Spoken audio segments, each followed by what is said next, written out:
back and we'd cook what they'd shot. Mostly it was just the dogs, but by that stage no one seemed to mind. I don't feel any need to apologize for it. I live well, enjoy the good things in life. Being rich has simply made it possible for me to have what I've always wanted, money.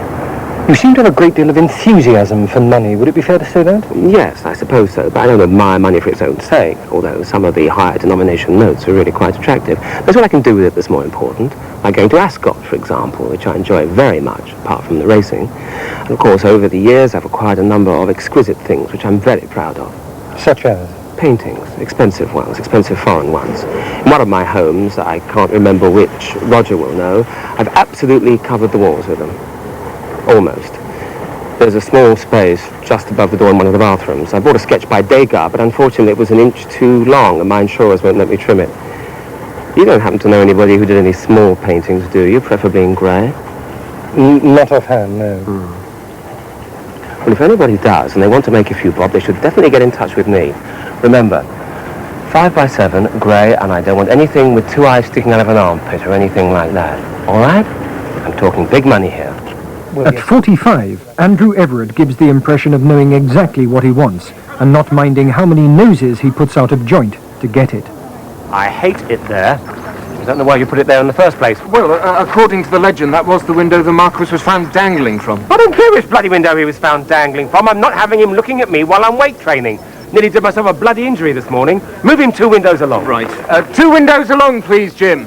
In Mrs. Baker's bedroom. And get a bigger dagger. At the moment, it looks like he died in an accident while he was making himself a sandwich. You can't get a bigger dagger. The next size up's a sword. I'm not interested in the technicalities. I just want it to be bigger, all right? Right, okay, a sword then. Yeah. No, make it a spear. Spear, with all right. the stuff on it, you know, feathers and beads and tassels and things. You know the sort of thing I mean. No, I'm not sure I do know what you... Well, look it up, for God's sake. Do I have to do everything much... What's that? Right, where the bloody hell is he? Come on, Mr. Bloody Useless!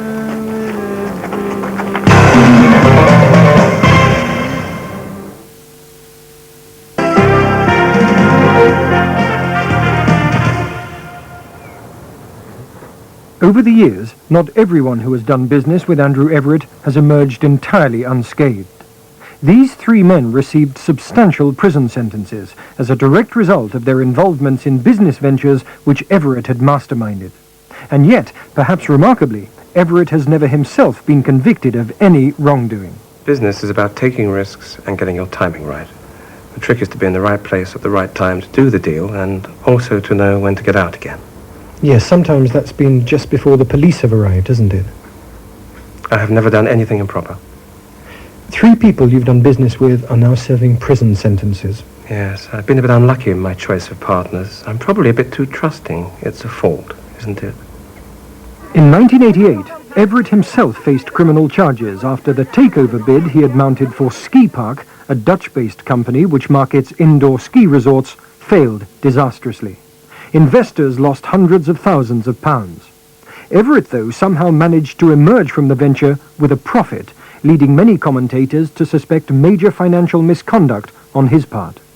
When the case came to court, in return for immunity from prosecution, Everett's partner at the time of the takeover bid, Roy Osborne, agreed to give evidence against him.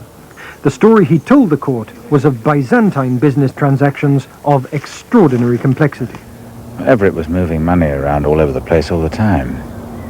And you'd be sitting in your office watching the screens when suddenly £6 million would shoot off towards Mexico.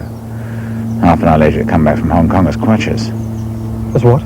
Kwaches. It's the currency of Malawi. Well, that was if you were lucky. If you were unlucky, it could be gone for days. Eventually coming back from somewhere like Indonesia as shoes.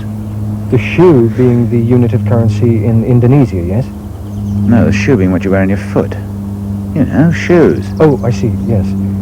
But despite this level of complexity, you said at the trial that you were aware that a large amount of this company money eventually ended up in Everett's own private accounts. I knew that, yes. I asked him about it once. What did he say? He said his work was his life, so it was stupid to split them up into separate bank accounts. The trial lasted 6 months. During it, the jury sifted through hundreds of pages of accounts, invoices, reports, and receipts.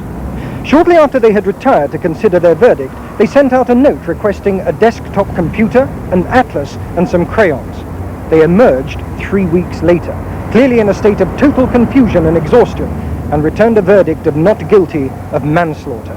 The judge had no alternative but to declare a mistrial.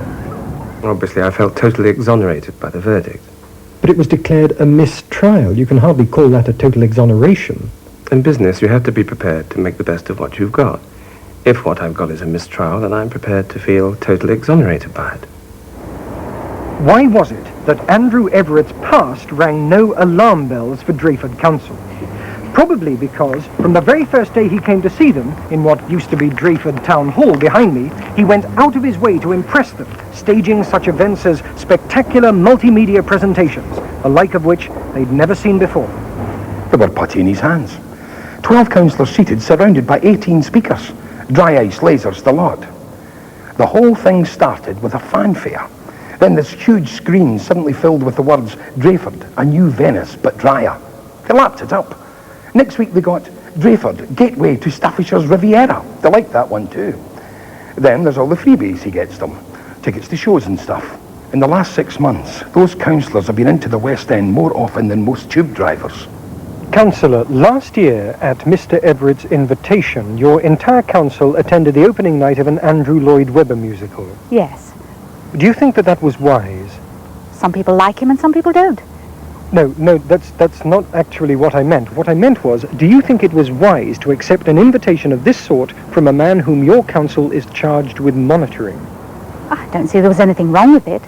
From our point of view, it's far better to perform council business in a convivial setting than in some smoke-filled council rooms. Yes, of course, the problem was that while you were away at the musical, Andrew Everett was knocking down some of your few remaining smoke-filled council rooms. Those council rooms were never entirely satisfactory, and Mr. Everett has been careful to provide us with perfectly acceptable temporary accommodation until the new council buildings are finished. Where exactly is this temporary accommodation? Well, next week we're in a hospitality tent at Lord's. It's not actually my sort of thing, but then we're not there to enjoy ourselves after all.